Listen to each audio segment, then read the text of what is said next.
함께 기도하겠습니다. 아버지 하나님, 은혜를 감사합니다.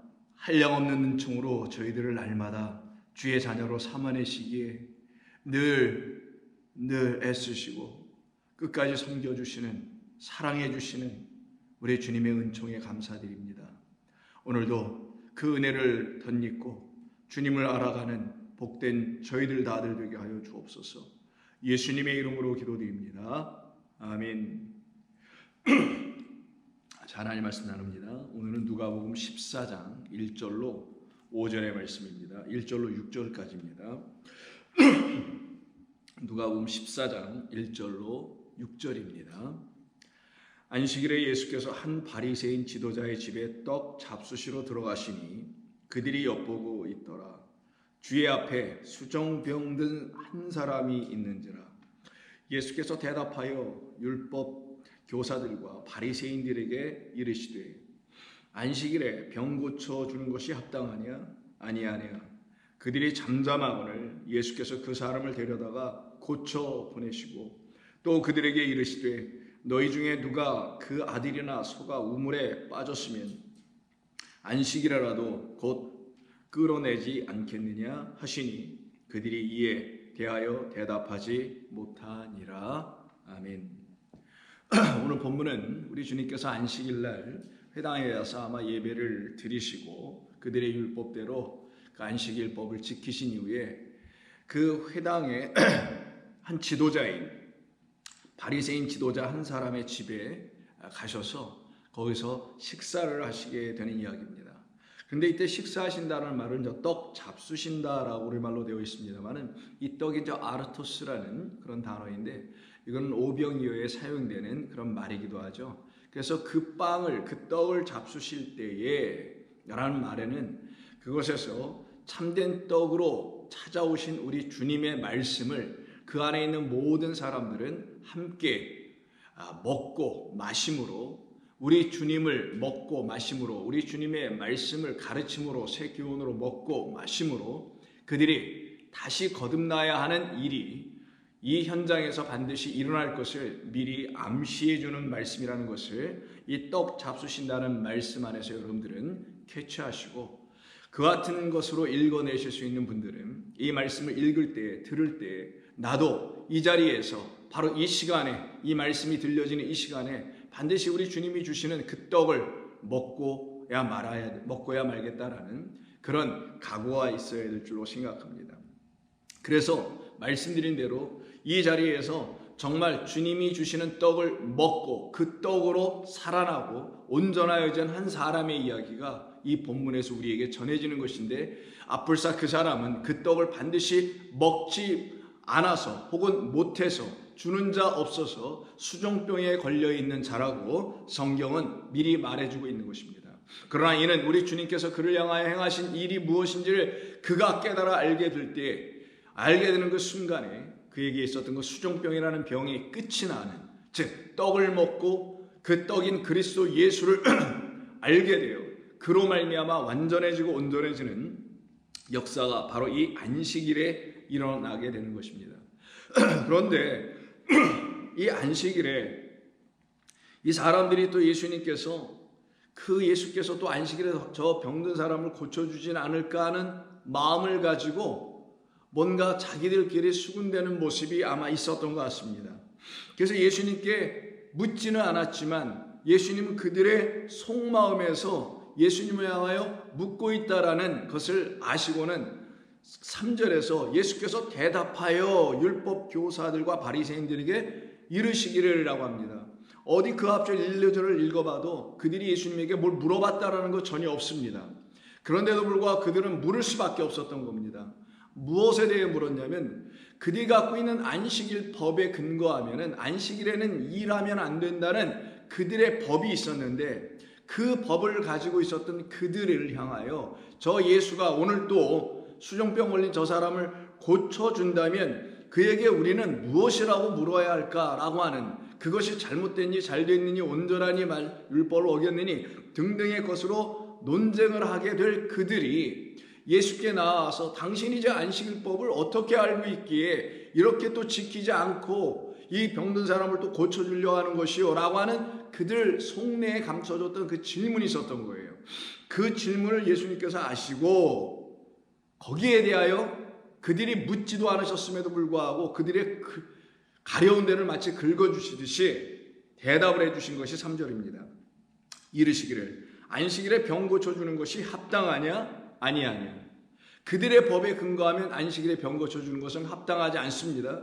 그러나 그들이 이 질문에 대해서 답을 갖고 있질 못했어요. 정말 안식일에 병 고쳐주는 게 합당한가 합당하지 않은가라는 문제를 놓고 그들도 심히 고민했었을 겁니다. 그들도 심히 이것을 놓고 랍비들 사이에서도 논쟁이 있었을 겁니다. 아니 죽어가는 사람 고쳐줘야 되는 거 아니야? 아무리 안식일을 할지라도 하나님께서 정말 안식일에 그런 거 하지 말라고 하신 뜻이 안식일법을 온전히 지키라는 뜻이겠어? 라고 하는 사람들이 있을 것이고, 또 한편에서는 아니 무슨 일이 있어도 하나님의 입에서 나오신 말씀인데 그 말씀을 그대로 지켜야지, 목에 칼이 들어오는 한이 있더라도 우리가 비록 그것이 고쳐지지 않아서 죽는 한이 있더라도 내 일신상에 큰 문제가 있고 내 가족에게 큰 문제가 있고 심지어는 자녀에게 큰 문제가 있다 할지라도 그대로 해야 되는 거 아니야 라고 하는 또 다른 한 사람들의 무리가 있을 수 있었겠죠. 그와 같은 자기 모순들에 빠져있는 이 율법 교사들과 바리새인들이 갖고 있었던 해결되지 않은 질문이 있었던 거예요.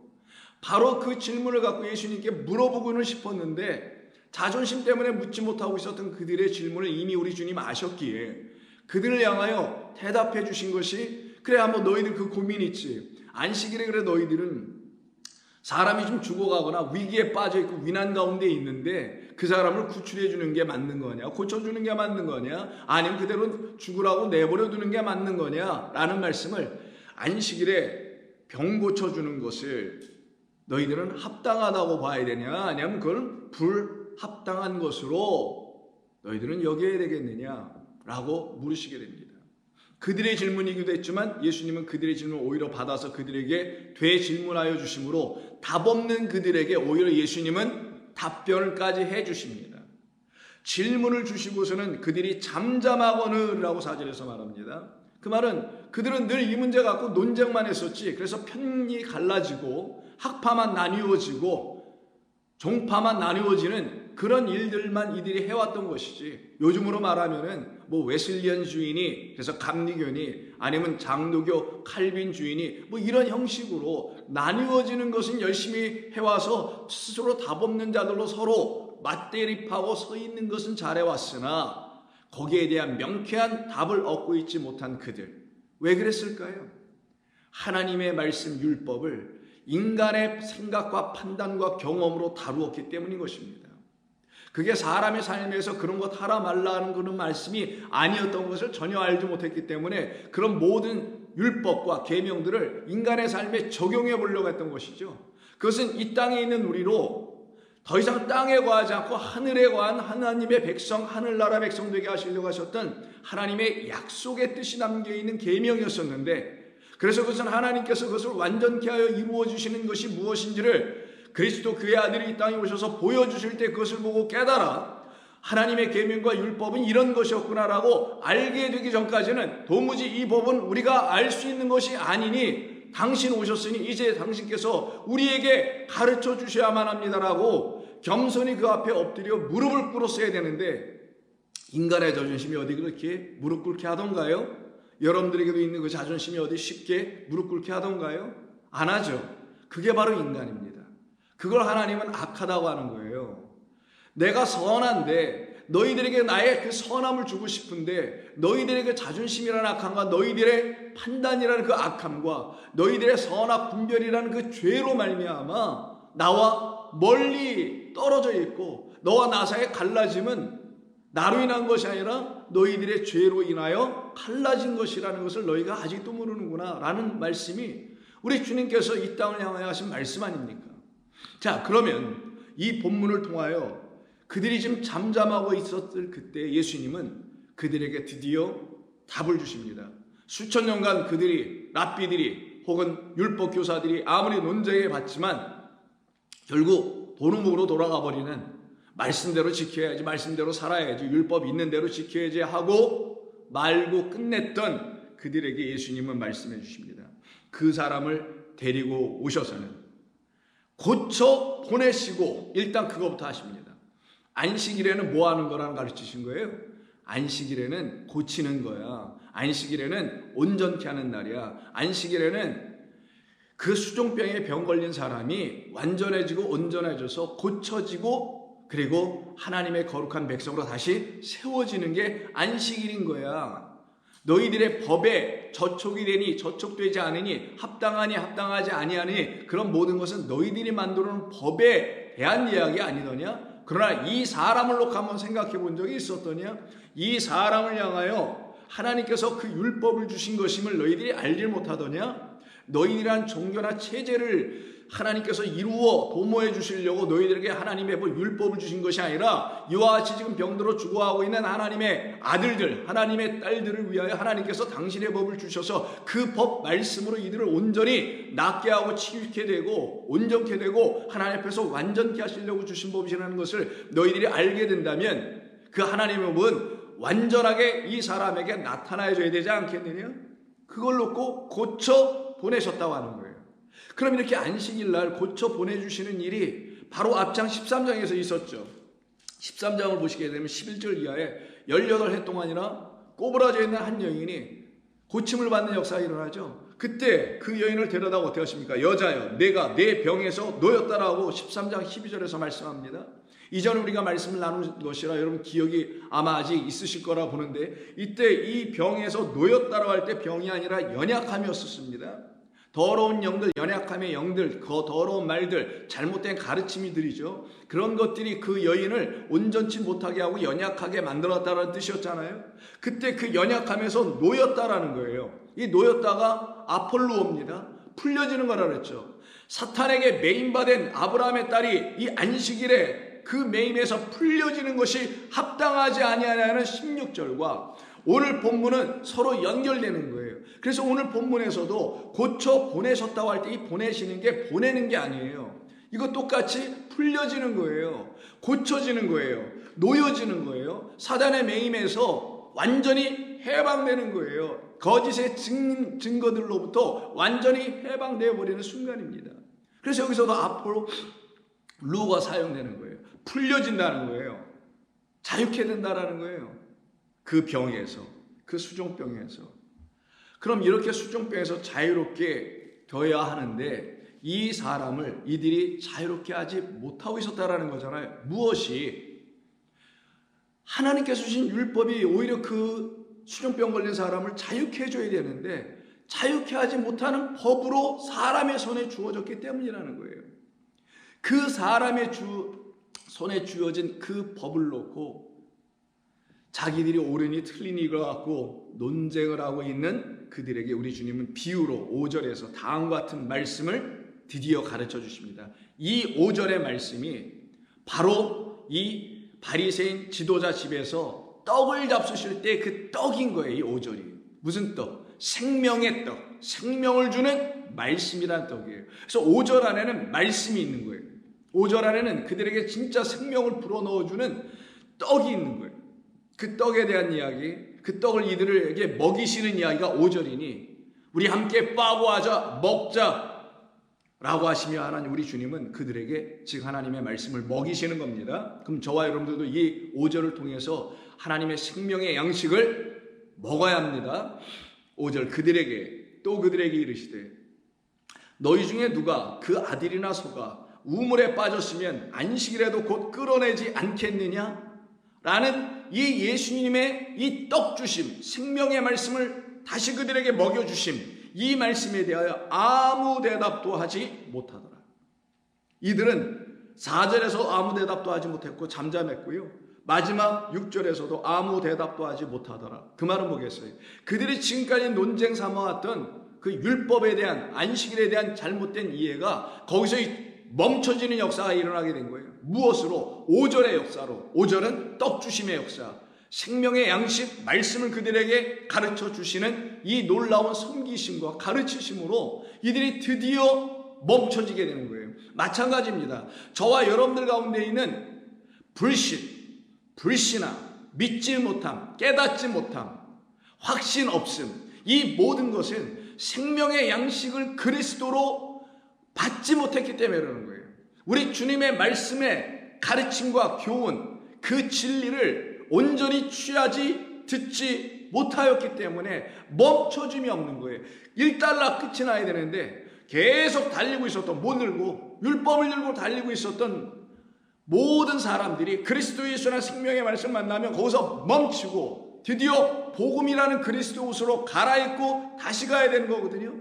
근데 이 일이 이들에게 일어나지 않고 있었을 때에 예수님 그 수종병 든 사람을 불러다가 놓고 수종병 든 사람의 문제만 해결해 주신 것이 아니라 사실은 수종병 든 사람들, 그 집안에 있는 모든 사람들을 대표한 것뿐이신 것이지 이 사람만이 걸린 게 아니란 말이에요. 사실은 그 모두가 이 사람처럼 우리 주님에 의해서 다 온전해지고 나아져야 되고 풀려져야 될 그런 사람들이라는 걸 이 본문이 우리에게 가르쳐 주는 것이니 저와 그리고 여러분 모두도 이 말씀으로 온전히 풀려지는 역사가 있어야 될 줄로 믿습니다.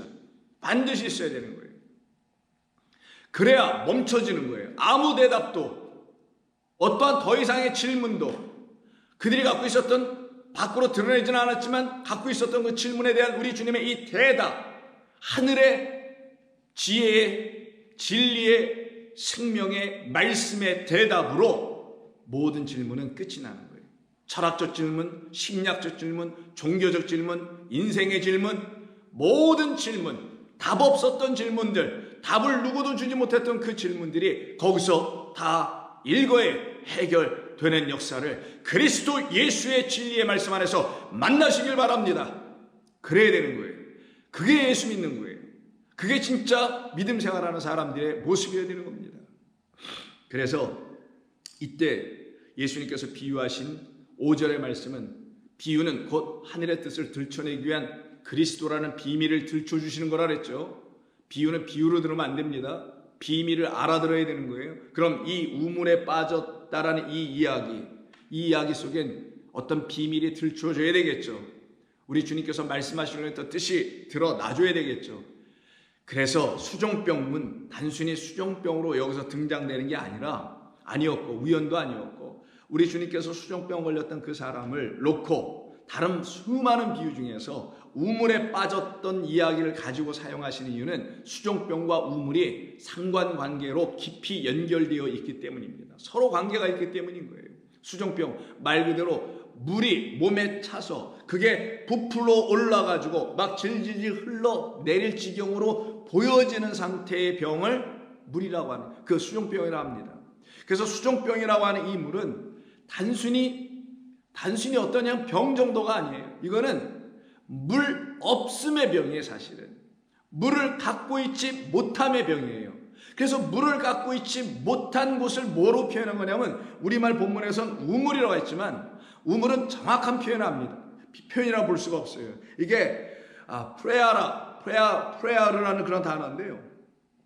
프레아르라는 단어인데 이게 우물이라고 번역을 굳이 하려면 할 수 있겠습니다만 명확한 번역은 구덩이에요. 물이 없는 구덩이라고 볼 수도 있고요, 물이 없는 우물이라고 볼 수 있는 거예요. 혹은 물은 있긴 있지만 물이라고 말할 수 없는 그런 구덩이나 우물을 갖다가 프레아르라고 하는 겁니다. 그럼 이 구덩이 혹은 이 우물 같지도 않은 우물에 지금 구덩이에 빠져 있다라는 거잖아요. 왜 빠져 있다라는 거예요? 이 사람, 그 아들과 그 소가, 아들과 소는 사람을 지금 놓고 얘기하려고 하는 거예요. 우리 주님의 비유의 말씀은 무슨 말이겠어요? 하나님의 백성이 되어야 될 이 회당과 이 바리새인의 집에 있고 이 세상에 있는 모든 사람들이 지금 물 있지 아니하는, 물 없는 어떤 구덩이에 빠져 있는 상태라는 거예요. 그게 바로 물은 있으나, 수종병 걸린 사람 생각해 보세요. 물은 있으나 그 물이 빠져나가려고 하는 상태, 이 상태로 연결되어 있는 거예요. 지금 하나님이 주시는 그 물이 아닌 것을 사람들이 준 물로 갖고 있기 때문에 그게 빠져나갈 수밖에 없는 물, 그에게서 지금 나타나 사라질 수밖에 없게 되는 그런 물의 상태, 이걸 놓고 지금 수종병이라는 겁니다. 더 구체적인 건 제가 좀 이따 설명드릴게요. 그럼 이런 상태가 어디서 이루어지는 것이냐?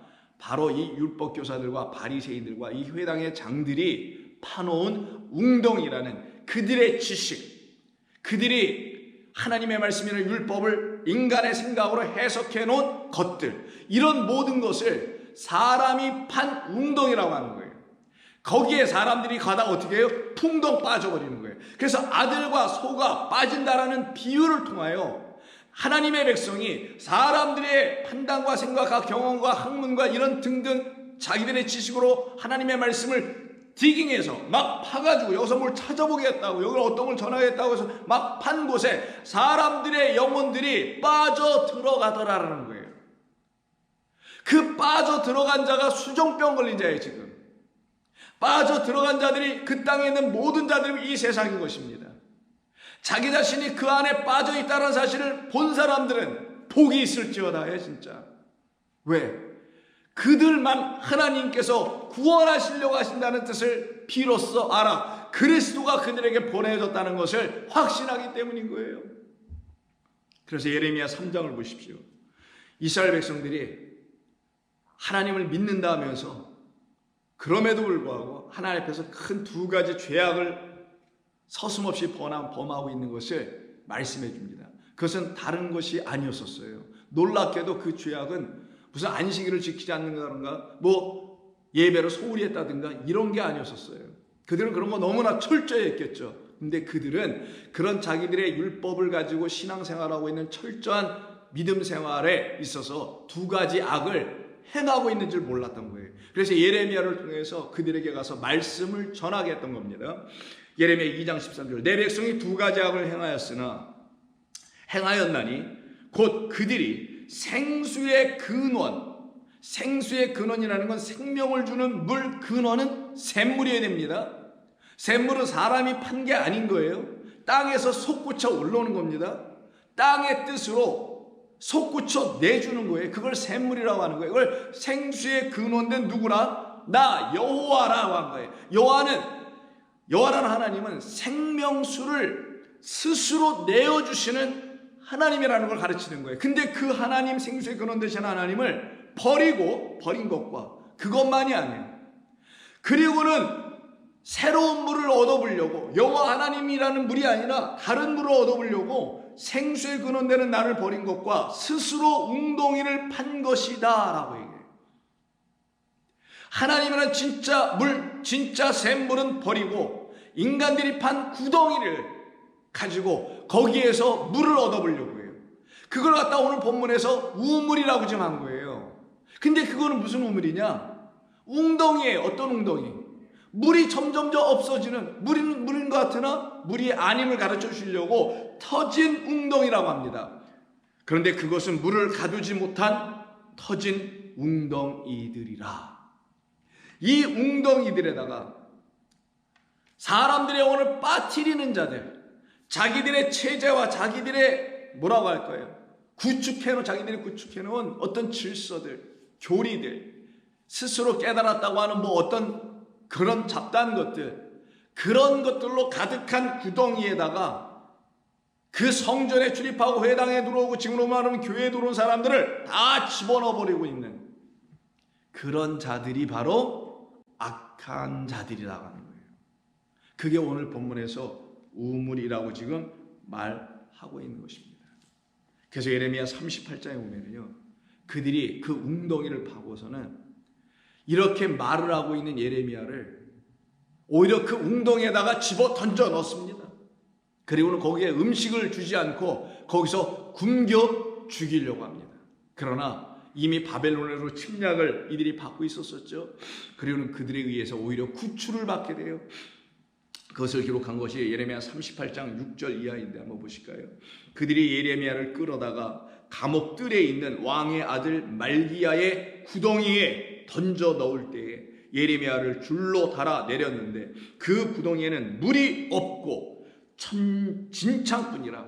물은 없고 칠퍽칠퍽한 진흙만 있을 뿐이라는 거죠. 진창뿐이라. 예레미야가 그 진창 속에 빠졌더라. 그러나 그 예레미야가 거기 빠진 상태로 그냥 끝나나요? 아니죠. 하나님께서 건져내시죠. 우리 주님 오늘 뭐라고 그랬어요? 우물에 빠진 그 구덩이에 빠진 사람들이 손으로 자기의 힘과 지혜와 능력으로 판 그들의 가르침들의 속에 빠져있는 내 백성 내가 건지신다고 하잖아요. 그 아들과 너희들의 아들과 소가 빠지면 어떻게 하겠느냐? 가서 곧바로 뛰어가서 건져내고 그 생명을 구원하는 게 마땅한 것 아니냐? 마찬가지로 내 백성, 내 선지자, 내 종 내가 건진다라는 거예요. 그럼 여러분은 내가 주의 백성인 것을 알면 되는 거예요. 내가 주의 백성이어야 한다는 사실 앞에 엎드려야 되는 거예요. 그래야 건져지는 거니까. 7절 왕궁 내시 구수인 에벤멜렉이 그들이 예레미야를 구덩이에 던져 넣었음을 들으니라. 그때 왕이 베냐민 문에 앉았더니 에벤멜렉이 왕궁에서 나와 왕께 아르되 이르기를 내 주 왕이여 저 사람들의 선지자 예레미야에게 행한 모든 일은 악하니이다. 성중에 떡이 떨어졌거늘 그들이 그를 구덩이에 던져 넣었으니 그가 거기서 굶어 죽으리이다. 그러나 그렇게 내버려 두지 않고요. 결국은 에벳멜렉에게 구스 사람이 명령하여 그 선지자 예레미야를 죽기 전에 구덩이에서 끌어내게 합니다. 13절 그들이 줄로 예레미야를 구덩이에서 끌어낸지라. 이것이 하나님이 하시는 일인 거예요. 결단코 빠져 죽지 않아요. 바로 이것이 자기들의 판단으로 하나님의 뜻을 헤아리지 못하는, 자기들의 지혜와 자기들의 자존심으로 하나님의 뜻을 알지 못하여 더 어두운 자가 되어버린 상태의 사람들이 하는 악행이라는 거예요. 바로 이와 같은 일은 야곱의 12아들들 사이에서도 일어난 적이 있었죠. 11번째 아들인 요셉을 그 위에 있는 10형들이 잡아다가 어떻게 합니까?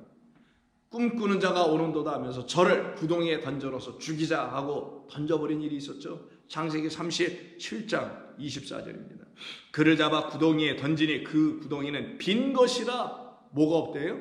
물이 없다라는 거예요. 비었다라는 것은 텅텅 비어 있는 거예요. 진창밖에 없어요. 터진 웅덩이에요. 물을 담을 수 없는 웅덩이. 참된 물, 하나님의 말씀이 없는 곳, 그것이 바로 인간의 생각으로, 인간의 지혜로다가 하나님의 말씀을 가르치고 있는 그 곳들, 거기가 터진 웅덩이, 거기가 구덩이입니다. 그런 곳으로 하나님의 백성을 집어넣어요. 그러나 하나님께서는 당신의 백성을 거기서 구출해내십니다. 구원해내십니다. 건져내십니다. 그리고 애굽의 총리로 삼아내버리시죠. 하나님이 행하시는 일이 그런 거예요. 결단코 하나님의 백성들은 거짓된 말들에 의해서 파여진 그 웅덩이에 갇힐 자들이 아니며, 갇혀서도 안 되며, 한 번 갇혔다가 주의 음성 듣고 참된 말씀 들었으면 거기서 나온 자들, 나와야 될 자들로 서버릴 수가 있게 되는 것입니다. 그래서 베드로는 베드로후서 2장 17절 이하에서 이런 말을 하죠. 이 사람들은 불의를 행하는 자들을 말합니다. 악을 행하는 자들을 말하는 거예요. 윗절 모두가 이 사람들은 물 없는 샘이요 라고 말하네요. 샘은 샘 같은데, 샘이라고 막 소개를 하는데 물이 한 방울도 안 나와. 그걸 무슨 샘이라고 그러겠어요? 물 없는 샘이요. 이게 바로 우물이겠죠. 구덩이겠죠. 광풍에 밀려가는 안개와 같으며 어두운 캄캄함만 그들에게 예비되어 있는 것이다라고 합니다. 여기를 놓고 계시록 9장은 무저갱이라고 하는 거예요. 9장 1절 보세요. 다섯째 천사가 나팔을 불매 내가 보니 하늘에서 땅에 떨어진 별 하나가 있는데 그가 무저갱의 열쇠를 받았더라. 그가 무저갱을 여니 그 구멍에서 큰 화덕의 연기가 올라와 해와 공기와 그 구멍의 연기로 말미암아 어두워지며 황충이 그 연기 가운데로 땅 위에 나오매 그들이 땅 위에 있는 전갈의 권세와 같은 권세를 받았다. 이거 뭐요? 우리가 전에 계시록 할 때 나눴던 말씀입니다만 여기서 지금 무정액이라는 게 무엇이냐? 바닥이 없다라는 뜻이고, 두 번째는 갱인데, 무저와 그래서 갱인데, 갱은 갱도를 의미하죠. 땅속으로 파고 들어가는 거죠. 깊은 구덩이를 말하는데 이 구덩이가 끝이 없음을 말하는 거예요. 끝이 있다라는 건 물이 있어야 끝이 있는 거잖아요. 물이 딱 있으면 거기까지가 구덩이의 끝. 그리고 나머지는 물. 이래야 되는데 끝이 없어. bottomless pit. 구덩이에 이게 지금. 여기서 사용된 갱이라는 말이 오늘 본문에서 사용된 우물이라는 단어, 프레아르라는 말과 똑같은 단어예요. 결국은 우물이 아니라 생명 내주지 못하고 황충들, 거짓 선지자들 말하는데, 거짓 선지자들이 있는 곳, 거짓 선지자들의 가르침이 있는 그곳을 갖다가 오늘 본문에서 우리 주님께서 하시는 말씀이 거기가 바로 무엇이더라? 너의 아들들과 소가 빠져 있는 곳이다. 하나님의 백성들이 지금 빠져 있는 곳이라는 거예요. 내가 지금 그곳에 왔다라는 거예요. 그리고 그들에게 당신이 주시는 떡을, 저 바리새인들이 내주는 떡이 아니라, 그건 1절이었고 5절에서 주님이 직접 오병이어인 당신의 말씀을 떡으로 빚어서 그 백성들에게 나누어 주심으로 그들이 그 떡을 먹고 새 힘을 얻고 거기서 일어나 나오도록 하시겠다라는 것이에요. 우리 주님은. 그럼 저 여러분들도 날마다 이 생명의 말씀이라는 양식을 떡으로, 빵으로 먹고 그들이 파놓은 무적에서 나와야 하는 것입니다. 반드시. 그래서 우리 주님은 그와 같은 백성들을 거기서 불러내어 더 이상 그 우물에 빠지지 않게 하시려고 하셨던 거예요. 그럼 이 사람이 갖고 있었던 병, 이 병이 수종병이라고 되어 있는데 그건 한문이고, 본래 이 말로 사용되어 있는 헬라어는 후도르 피코스라는 단어예요. 후도르 피코스라는 말인데, 후도르와 피코스의 합성어예요. 두 단어예요. 후도르는 흐르는 물이에요. 물은 물인데 그냥 물이 아니고 고여있는 물이 아니라 흐르는 물이에요. 흐른다는 건 샘물이라는 걸 말하는 거예요. 땅속부터 흘러서 땅 밖으로 나오는 거예요. 그리스도라는 땅, 약속의 땅에서 흘러 밖으로, 내 안으로, 그리고 들어오는 거예요. 그래서 흐르는 물이에요. 이게 후도르는. 그 물을 갖고 있어야 되는데, 그럼 그 물이 내 안으로 들어와야 되잖아요. 근데 이 물이 그 사람 안으로 아직 안 들어와 있기 때문에 이 사람이 병에 걸렸다고 하는 거예요. 잘 들으셔야 합니다. 하나님의 말씀이라는 그리스도, 그 샘물이, 생명수가, 이 말씀이 여러분 안으로 진리의 생수가 되어 들어와야 되는데, 안 들어오면 여러분들은 병 걸린 상태라는 거예요. 그 병 걸린 상태, 들어오지 않음의 상태를 후도로 다음에 쓰이는 피코스라는 단어가 설명해 주는 거예요. 이 피코스가 어디서 온 말이냐? 보다라는 단어가 4개가 있는데 그 중에 첫 번째 것이 뭐라 그랬어요? 눈으로 그냥 보는 거라 그랬지. 그 보는 거 갖다가 옵타노마이라고 합니다. 이 옵타노마이라는 말은 드러나 보여지는 거예요. 드러난 것만 보는 거예요. 사람이 보는 건 드러나져 있는 것만 보잖아요. 바로 이 바리새인과 율법사들은 드러나 있는 것만 보고 있는 사람들이었던 거예요. 그 안에 담아놓은 비밀을 보지 못했던 사람들인 거예요. 그래서 드러나져 있는 물, 그 말은 뭐냐면 그리스도의 물이 이렇게 그 안으로 들어와야 되는데, 이 복음이라는 생명의 말씀이 이 안에 담겨있는 것이 우리의 안으로 들어와야 되는데 안으로 못 들어오고 이렇게 보여진 문자 상태로 있는 것, 이걸 갖다가 후도로 피코스라고 하는 거예요. 여전히 물이 보여지고 있다라는 거예요. 여러분이 하나님의 말씀, 보여지는 이 말씀이 여러분 안으로 진리 그리스도 생수가 내 안으로 들어오면 더 이상 보여지지 않는 말씀이 돼요. 그때는 뭐만 보여지는 거냐? 그때는 보여지는 건 그리스도고 들려지는 것이 그의 음성 말씀인 거예요. 그런 상태가 안 돼 있는 것 같다가 수종병이라는 말로 썼지만 그건 한문이고, 어떤 질병을 자꾸만 그럼 연구하게 되고, 여기서 말하는 것은 그 물을 안으로 갖고 있지 못한 자가 갖고 있는 병이라는 거예요. 그 물 그리스도 생수를 안으로 갖고 있지 못하도록 거짓된 웅덩이에요. 거기에다 사람들을 다 가두어 놓고는, 그게 회당이고 성전인데 거기서 거짓된 물을 퍼 마시게 해주는 것, 그래서 수종병에 걸린 것, 그래서 그들이 진리인 그리스도를 물로 생수로 아직 마시지 못한 상태에 있는 것. 그럼 어떤 거냐? 영생이 없는 거예요. 생명이 없는 거예요. 그가 생명의 말씀이, 그 양식이 그들 안으로 들어오지 않고 바리새인들이 지금 대접하고 있는 그런 떡이나 먹고 있으면 그건 죽는 거예요. 그건 육이나 살릴 것이니까.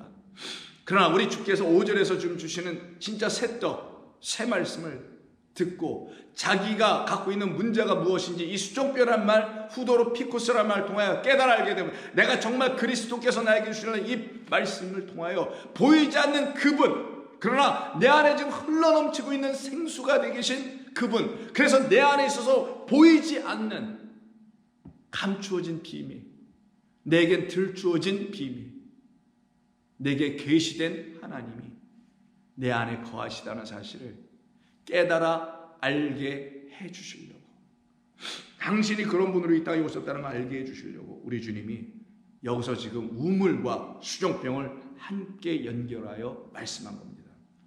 그래서 우물이 프레아르라고 했죠.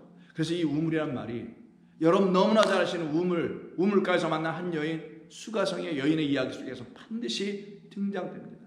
거기서는 우물이 두 종류의 우물이 나오는데 여러분은 이 말씀 오늘 듣고 잘 이해하시고 여러분이 어떤 우물 속에 있는지, 어떤 우물에서 그 물을 퍼서 마시고 있는지 보셔야 합니다. 첫 번째, 그 여인을 만나실 때 예수님께서 물을 좀 달라 하시는 이야기로 대화하시죠. 그때 11절에서 여자가 이르기를 주여 물기를 그릇도 없고 이 우물은 깊은데 어디서 당신이 그 생수라는 living water라는 살려내게 하는 물이라는 걸 어디서 주시려고 해요? 라고 하여 이 우물을 얘기합니다. 이 여자가. 그때 우물은 야곱의 우물이라고 그 앞에 6절서부터 언급된 우물이에요.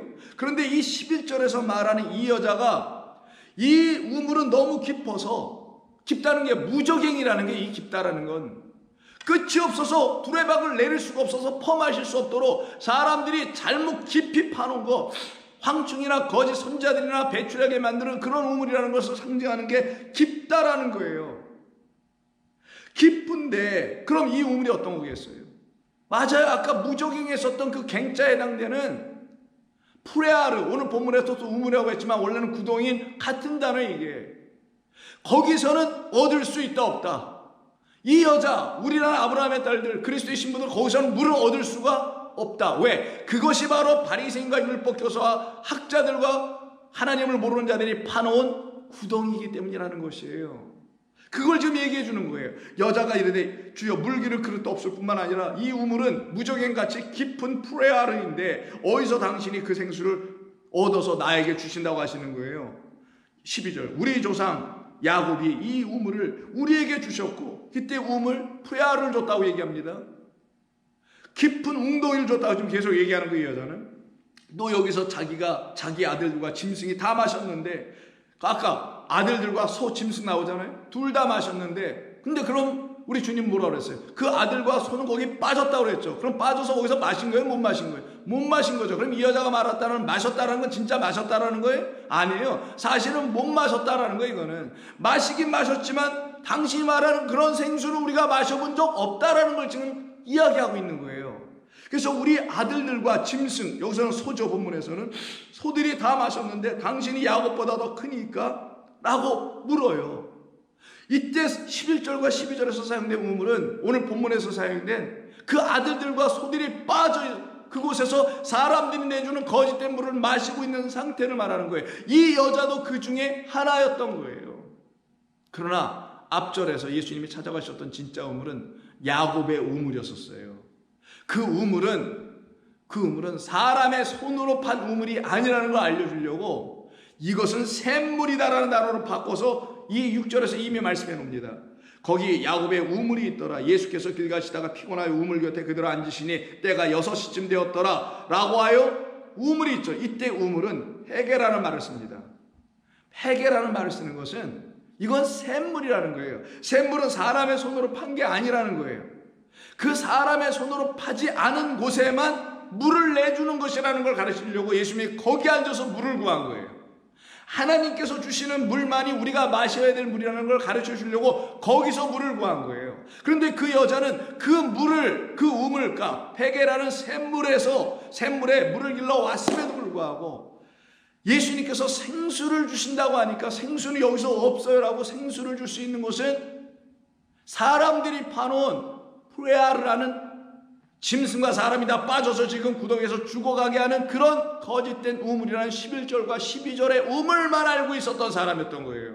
그러나 우리 주님 뭐라 합니까? 아니야. 하나님 약속하신 것은 그런 우물이 아니었어. 하나님은 생수를 내주는 땅에서 솟구쳐 올라오는 나에게서 솟구쳐 너희들이 흘러 들어가게 돼. 그리고 너희들도 그걸 한번 마시면 너희들 안에서 나라는 생수가 성령이 되어 생명이 되어 너희들을 거듭나게 하는 영의 말씀이 되어 솟구쳐 오르게 하는 생명을 내주는 물이 되게 할 거야. 그래서 물 좀 달라라는 얘기가 나오는 거예요. 왜? 이 여자가 사실은 수정병 걸린 여자와 같은 겁니다. 오늘 본문에 수정병 걸린 사람과 같은 거예요. 수정병, 물을 아직 마시지 못하여 어떤 물? 보이는 물이 아닌 이런 보이는 문자, 보이는 제도, 보이는 율법, 보이는 전통 이런 걸 마시는 그런 걸 배우는 게 아니라 보이지 않는 그들 안에 들어오게 되는 하나님의 말씀, 음성 그리스도를 생수로 마시는 자들 되게 해 주시려고 하신 것입니다. 근데 이 여인도 이걸 마시지 못했던 거죠. 그래서 10절 내가 만일 하나님의 선물과 또 내게 물을 좀 달라. 이게 후도루입니다. 수종병에 후도루 있다고 했죠. 물을 달라 하는 이가 누구인지 알았더라면 내가 그에게 구하였을 것이요 그가 곧 그리스도가 너에게 그 생수를 주었을 것이다. 14절 13절 예수께서 이르시기를 이 물을 마시는 자마다 다시 목마르냐니와 내가 말한 프레아르 이 무적행에서 사람들이 파놓은 그 가르침들을 계속 마시는 자, 율법교사 그리고 바리새인들이 내주는 그 떡을 계속 먹으려고 하는 자들은 거기서 계속 목마를 수밖에 없고 굶주릴 수밖에 없으나 내가 주는 물, 오늘 본문에서는 5절에 있는 이 비유의 말씀의 양식을 물을 마시는 자는 영원히 목마르지 아니하리니 내가 주는 물은 그 속에서 영생하도록 솟아나는 샘물이 되게 하리라. 그래서 회개가 나오는 거예요. 샘물이.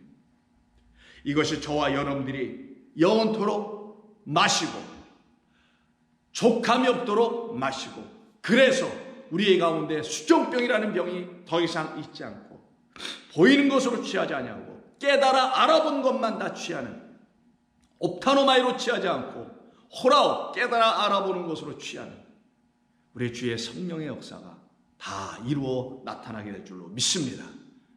하나님 감사합니다. 오늘 저희들에게 들려주신 이 말씀을 통하여 우리 성도들이 깊이 묵상할 수 있도록 도와주시옵소서. 주의 음성을 저마다 다 같은 한 성령으로 듣게 하여 주시옵소서. 예수님의 이름으로 기도드립니다. 아멘.